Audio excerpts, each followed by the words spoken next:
Hi everyone, welcome to Soul Healing Queen. On this channel I talk about all things spirituality, self-improvement, shadow work, and healing. In today's video I want to talk about a case that you probably heard of. It's all over the news, all over the internet, and it's the case with, I believe his name is pronounced David, and Celeste Rivas Hernandez. And I want to look at this from a spiritual perspective and energetically when I look at both of them. Now, I did not do a deep dive into either one of them on a energetic level. I didn't read into them deeply. I just more or less read them on the surface. I looked at their pictures. For David, or D4d, I don't even know what he calls his name. I think it's David. I probably should have looked at that before I've done the video. Let me see, what does he call himself? How do you pronounce that? Because I've never heard of them. I think it's D4 or David. Does he pronounce that?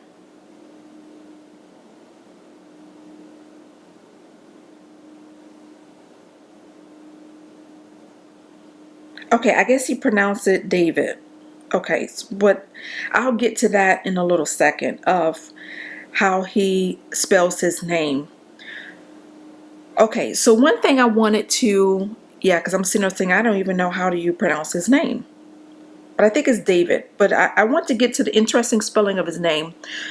I'll get to that later on. But I want to talk about what I picked up energetically just from a quick high level, surface level energy reading of the two.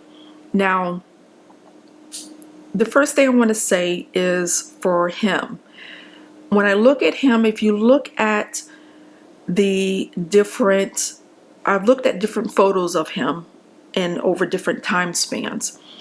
The one thing I notice is that when people visually change when I see them looking different in pictures, that could mean a couple of things, and sometimes it could be meaning that the person has gone through different evolution phases within their own life, but also could be people that are associated with darkness energy have different entities or beings that are attached to them, or even sometimes in their vessel that will assume different identities. So it can be either or on top of the polarization.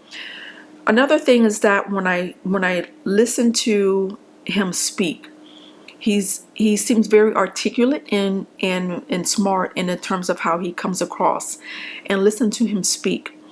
Now, I listen to how he put words together. And another thing too is sometimes he referred to himself in third person as if he could not believe or remember how he recorded something. It was very strange. It was almost as if you was wondering, it makes me wonder if he was, there present, if his, if he, the soul being or the spirit that represents him, if it was in his body at all times. So that was another thing that I thought was interesting. And then something else is that when I look at the way his music, so I listen to the lyrics. Now, I watched his videos without sound. I watched his videos, a couple of videos. Some of that stuff is really dark and I can't get into that. Listening to it or watching a video without sound, and then go back and listening to it with sound, and then going back and not looking at the video but listening to it. Now, you might say, well, you got to do all that. One of the things that you, especially, and I encourage people to do this, but especially people who have heightened sensitive abilities, who are healers, or people who can read energy, or people who can pick up certain things, you begin to learn that sometimes your eyes can deceive you. Your eyes can pick up one thing, and sometimes your eyes can get in the way. Sometimes your ears can get in the way. So you learn to use these different senses with your third eye when you are looking beyond the veil at someone energetically, and you begin to start picking up different things that you may hear or pick up by watching them, and then something that you may hear when you're not looking at them. And so that's what I was doing in gathering him. And I always say, this is something I always say, is that people tell you the truth and a lie. In this case, he's telling a truth, in my opinion. He's telling the truth in a fantasy, and the fantasy is coming across in his music lyrics. What he writes about, what he sings about, the videos, the depiction of someone who looks like her in his videos, that is all very revealing to me as someone is picking up on him energetically. And to be able to, in the situation he's in, is that he's telling you part, if not all, of what happened to her and what he thought about her and his relationship with her in his music. And you can connect the energies when you look and listen to his music. Another thing I thought was very interesting is his spelling, or the spelling of his name. Now, before, I had never heard of him, and I just remember seeing his name. I think it was on, I don't know if it was on X or Twitter or on YouTube or somewhere. I saw his name first, and I said to myself, that name seems very sinister in the way it comes across. Now, names carry frequencies, and there's a wonderful lady that talks about this name, Tania Gabrielle, and I'm hoping I'm pronouncing her name correctly. And I think there's somebody else, but I can't think of the other lady's name, where they're talking about how name holds energy, how name holds frequency, and it does. And when I looked at his name, that was the first thing that came to mind, is the way he has it spelled seems very dark, sinister way of spelling his name. Not a creative way, or a creative way from a place of lightness or light, but this is from a place of dark, sinister, in the way that he spells his name, and the way that it looks when you are reading his name. And I thought that was very unique in terms of as a part of the case in reading him energetically. And now, the other thing I want to touch on is, what does usually someone have, or why would someone want somebody so much younger than them? And I'm looking at this from a spiritual perspective too. It's not a case of this is somebody's soulmate. It could be, because soulmates could also be those type of karmic relationships. Soulmates don't always have to be beings of light, or a relationship that may be traditional. It could be some sort of karmic relationship too. Or this person, you might hear that in soulmates, and also, what's the other one? I forgot the other, not soulmates, but I forgot whatever the other, they say soul, it'll come to me later. Soulmates, or some other type of energetic bond or connection that that person may have. And so when I looked at that, and I said, why does someone allegedly want to be with someone that young, especially a troubled, it seemed like she come from a troubled background. Now, usually you might see that energetically, you might pick up someone who wants to take advantage of someone that comes from an energetic background, because they can really take advantage of someone, especially if that person is disobedient to her parents, or don't have a relationship with any other authority figure. So that person will insert themselves in their life as pretend to be a hero, pretend to be an authority figure over this person, but in reality it's all about control, and they want to use that person for something, whether it be physical or some other type of reason why they want that person, and they want to use their trauma to control them.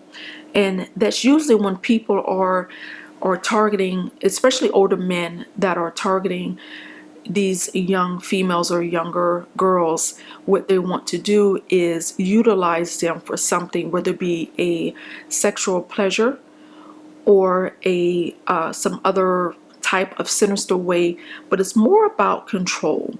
And what does somebody want to do when they control you from a spiritual perspective?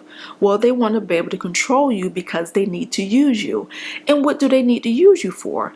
Well, it can be your energy, it can be your body as a vessel, it could be that they want to siphon talent from you, or siphon something energetically from you, or your pure soul essence of who you are. So there's always something spiritually when somebody's going after someone who is so young and come from a troubled background. And to her, he probably came across as a savior, or someone who is an authority figure and say, you know what, you don't have a father, I'm going to step in and be sort of your father, friend, boyfriend, pimp, whatever it is that the relationship is. And it's a very strange dynamic when you look at it from the outside looking in. And what I see that with those two, especially in pictures and stuff, it is that dynamic. I definitely sense by just from looking at her pictures too, that definitely, and when I look at her eyes, specifically when I look at her eyes, that there is a definitely some traumatic experience, and also wondering if there's anything behind her eyes. And I don't mean that in an ill will or negative way, but I have to call energy how I see it when I look at her eyes. And I believe that it was some sort of ritualistic harm done to her. And especially when you hear the details of her body and how she was found. Now, there is some, one news outlet or source says she was dismembered. The other one says she was frozen. The other one says she was in whole, but she was just decomposition or decaying in the car. The other person said, well, there's different things that they're saying. She's been in the car for weeks. Some say months. Or she had been in the car for weeks. Some say she had been missing some last year, so she might have been in the car for months. So there was flesh on her. Then the arms were not on her body. So there's a lot of different things that's been pushed out. And sometimes you have to question that too, if that was intentionally to cause confusion with us, the everyday people, or even with the suspect. And now he's considered a suspect, at least from one of the news sources that I read. And we have to question that. Is that intentionally meant to cause confusion? And will her family seek justice? Because sometimes with people that dabble in darkness, especially in Hollywood or the music industry, that they are a network. And sometimes in that network, justice, as we hope it to be, may not be received in this lifetime, in this time-space reality. And I hope that's not the case for Celeste and her family, that they do receive some sort of justice.